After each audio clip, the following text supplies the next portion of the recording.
Overall population देखा जाता है। अमीर जी एक लाइन में जवाब दे दूं। मैडम आपका सवाल, एक सेकंड, सवाल। मेरे लिए तो चिंता का विषय ये है कि हम हिंदुस्तान में रहकर हिंदू होंगे अल्पसंख्यक, उस पर चर्चा कर रहे हैं। ये मेरे लिए चिंता का विषय है कि हिंदू बहुत सारे स्टेट्स में माइनॉरिटी में चले गए। क्यों?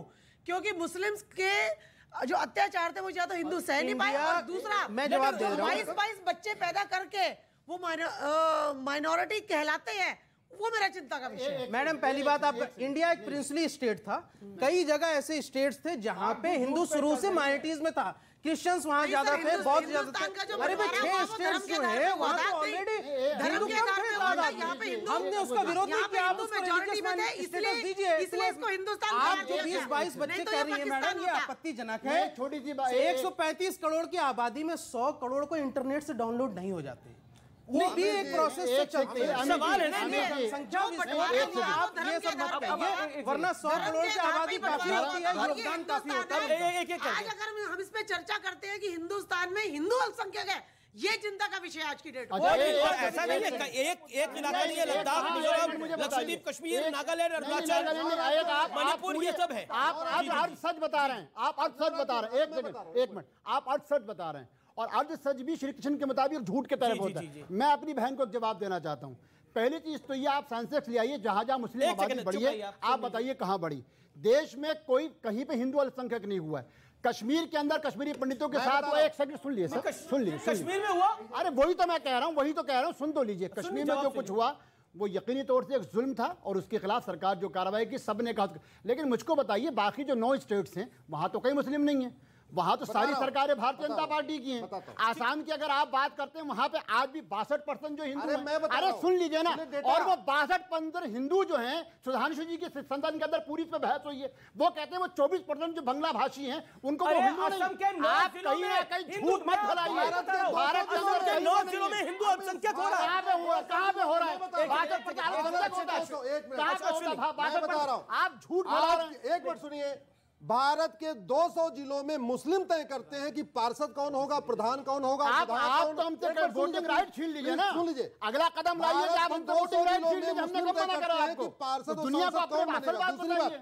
सबसे बड़ी बात क्या है इस देश में? वो कह रहे वोटिंग राइट छीन लीजिए। नहीं, सुन तो लीजिए। आप एक रोजाना की लिंचिंग मत कीजिए, रोजाना के एक आदमी की लिंचिंग मत कीजिए, रोजाना स्टूडियो में बुला के मत कहिए कि अल्पसंख्यक कल्याण मंत्रालय नहीं, जनसंख्या नियंत्रण मंत्रालय की जरूरत है।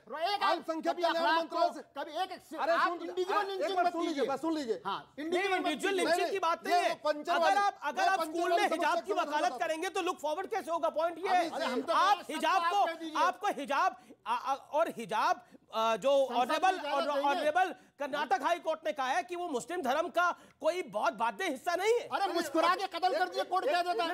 यहाँ तो मुस्कुराने, बता, कोर्ट को भी नहीं मानेंगे आप लोग? 2 मिनट, कोर्ट को भी नहीं मानेंगे?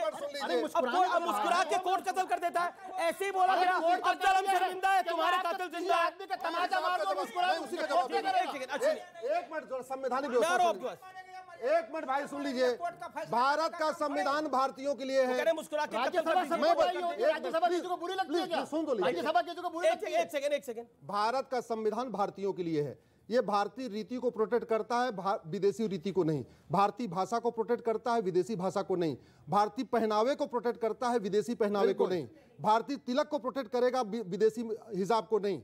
भारतीय बातचीत को, एक बार सुन लीजिए, नो, भारत का संविधान भारतीय संस्कृति की रक्षा करता है। भारत का संस्कृति, भारत का संस्कार, अदरवाइज खाना खाएंगे, के घर में रहेंगे। दुनिया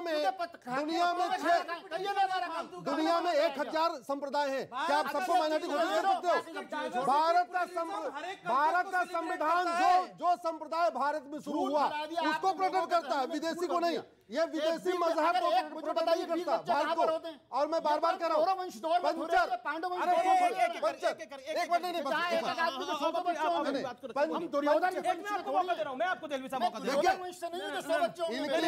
इनकी पंचर वाली समस्या अल्पसंख्यक कल्याण मंत्रालय से ठीक नहीं होगी। हटाइए हटाइए, उसके लिए जनसंख्या नियंत्रण मंत्रालय चाहिए, अल्पसंख्यक कल्याण मंत्रालय नहीं चाहिए।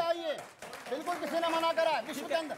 देखिए मेरा कहना है, जनसंख्या नियंत्रण कानून आना चाहिए देश में, आपको लगता है इससे डेवलपमेंट होगी सबकी? एक सेकंड इंपॉर्टेंट सवाल है मेरा। एक सेकंड नोमानी साहब, एक सेकंड आप देलवी साहब बोल रहे अपनी बात को रखें। हमारा कहना देलवी साहब अपनी सवाल ये है, नोमानी साहब मैं आपके पास आ रहा हूं उसके बाद, क्या आपको लगता है जनसंख्या नियंत्रण कानून आना चाहिए इस देश में अगर पंचर वाली समस्या का हल निकालना है? देखिए पहली चीज तो एक सेकंड पहली चीज तो ये, हाँ मेरा कहना है लेके आइए, बिल्कुल आपको कानून लेके आना चाहिए और उसके अंदर खाली नौमानी साहब और जवाब नहीं देंगे, उसके अंदर जवाब देंगे अकाल तख्त को जवाब देना होगा, उसके अंदर काजी कामा कोटि शंकराचार्य बताएंगे क्या होगा, उसके अंदर सारी चीजें हर मठ को बैठकर हर धर्म के लोग बताएं।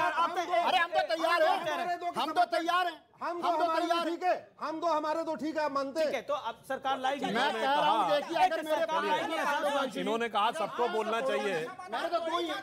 मौलाना साहब इन्होंने नुमानी साहब आप ही के तरफ से बात सुनी, इन्होंने कहा सबको बोलना चाहिए। चलिए अभी बताइए, लड़कियों की एज 21 की गई तो ना अकाल तख्त बोला, ना काची शंकराचार्य बोले, ना कोई चर्च बोला, ना कार्डिनल बोला, ना रब्बी बोला, बोले तो बोला ना बोले भाई, अब बोले और क्या कहे? सुनिए इतना ही नहीं, अब केटी हसन सांसद समाजवादी पार्टी सेकुलरों की सबसे बड़ी चैंपियन, अरे ये आ जाएगी तो कल के दिन कॉमन सिविल कोड ले आएंगे, तुम 4 बीवियां नहीं रख पाओगे।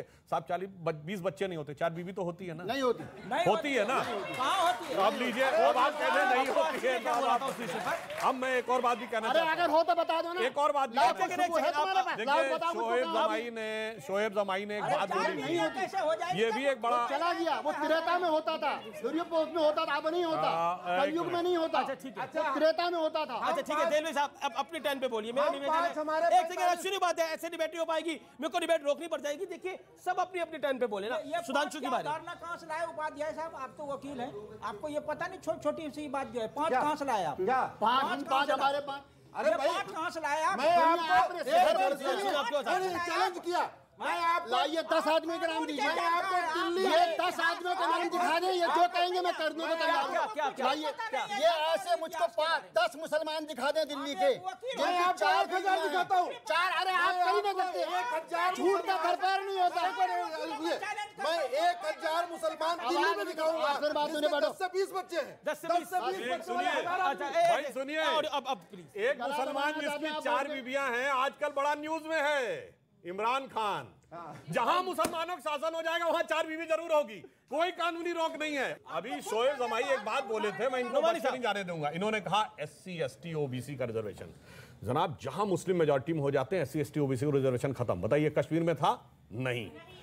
एकमात्र राज्य था कश्मीर जहां वाल्मीकि समाज के लोगों से कहा गया कि तुम्हारा बेटा बेटी अगर PhD भी हो जाएगा तो वो सिर्फ सफाई कर्मचारी की नौकरी करेगा। और तो छोड़िए, जिस यूनिवर्सिटी में मेजॉरिटी हो गई, AMU में SC ST रिजर्वेशन खत्म, जामिया मिलिया में SC ST रिजर्वेशन खत्म, लक्षद्वीप में SC ST रिजर्वेशन खत्म। और जहां इनकी हुकूमत आई, साहब एक जमाने में पाकिस्तान बांग्लादेश इसी देश का हिस्सा था, वहां भी तो SC ST OBC रहते थे। क्या हुआ उनके साथ? जोगेंद्र नाथ मंडल जो पहले कानून मंत्री थे पाकिस्तान के, जिन्होंने संविधान बनाया, उनकी जाके उनका लेटर पढ़ लीजिए, नेट पे अवेलेबल है, सारी आंखें खुल जाएंगी कि हकीकत में जहां हिंदू मेजॉरिटी में है वहीं SC ST और हमारे समाज की रक्षा करते हैं, बाकी जहां मेजॉरिटी में आ गए तो वहां पूरा का पूरा मामला साफ। ये मैं नहीं कह रहा हूं, पाकिस्तान का पहला लॉ मिनिस्टर कहते हैं। आप ये कहिए पिछले 300 सालों में किसी मुस्लिम साइंटिस्ट द्वारा किया गया एक आविष्कार बताइए। हाँ, मैं बताता हूं, आप फिर गलत कर रहे हैं, आपसे मुझे कभी उम्मीद नहीं होती। अरे साहब अभी जो ये कोवैक्सीन आया है, तुर्किश निजात मुस्लिमी तो पूरा जोड़ा, आपको मालूम ही क्या है? आपको मालूम ही क्या है? आपको मालूम ही क्या है? आप गलत है या तो आप कोवैक्सीन तो इंडियन है, कोविड वैक्सीन कह रहा हूँ। अगर इसका मतलब है आप आधी सच्ची बात बता दें, आप क्या समझते हैं? आप मुसलमानों को खाली पंचर लगाने वाला समझते हैं? आप यहाँ बैठ के अरे पत्तों पे खाना खाते थे आप लोग, पत्तों पे खाना खाते थे। अरे सुनिए हम लोग यहाँ पे जब तक हम बाहर के लोग नहीं आए थे। अच्छा चलिए, अरब से लोग आए तब से सुनिए, फंडामेंटल साइंस में नोबेल पुरस्कार पाने वाला एक मुस्लिम बताइए, साइंटिस्ट बताइए जिसको नोबेल पुरस्कार मिला हो फंडामेंटल। ये साइंस क्या बताइए? देखिए सुधांशु जी आपने खुद पढ़ने नहीं दिया कहीं पर, आप तो लंच दुनिया में, अरे दुनिया में पूछ रहा हूँ, दुनिया में जहाँ पैसा बरस रहा है, सब काम कर रहे हैं। अरे शोएब भाई आपको तो सोचने का इतना मौका भी मिल गया, जवाब दीजिए अब। भारत की बात कीजिए ना। अरे ठीक है, हुआ देलवी साहब, नोमानी साहब आप ही निवेदन करिए भैया, नहीं मान रहे किसी से। नहीं, ये बात सबको पता होनी चाहिए। सुधांशु जी खुद मैथमेटिक्स के प्रोफेसर हैं, PhD की। इनको पता है कि अलजेब्रा और एल्गोरिदम मैंने नोबेल पुरस्कार की बात की। मैं सर आपका 800 साल पहले आपने मुस्लिम साइंटिस्ट की बात की, पहले सुनिए। मैंने नोबेल पुरस्कार की अरे बात ये शाब्दिक लिंचिंग मत कीजिए। अलजेब्रा और एल्गोरिदम के बगैर कोई भी यहाँ से न्यूमेरिक सिस्टम या कंप्यूटर साइंस नहीं चलेगा। आईटी पूरी उसी पर। अलजेब्रा का जो आविष्कार किया था अलजबर ने किया था, मुस्लिम साइंटिस्ट थे। और एल्गोरिदम का जो आविष्कार था वो अल-ख्वारिज़मी ने किया था। ये प्रोफेसर साहब जानते हैं खुद, मैथमेटिक्स नहीं बताएंगे ना। दूसरी बात, जो वैक्सीन की बात की, नहीं, वो फाइजर की जो वैक्सीन थी, इन बायोएनटेक कंपनी जर्मनी की, ऑर्लो साहिन, 2 तुर्किश मुस्लिम कपल है, उनकी कंपनी है बायोएनटेक, जिन्होंने फाइजर के साथ कोलैबोरेशन करके वो वैक्सीन प्रोडक्शन किया। वर्ल्ड में पहली बार वैक्सीन जो आई थी, प्रोडक्शन नहीं अरे भाई फाइजर ने प्रोडक्शन किया और आविष्कार करने का काम बायोएनटेक। अच्छी बात है, ये मुस्लिम साइंटिस्ट थे। अच्छा ठीक है, अब सवाल अब आपका सवाल क्या है?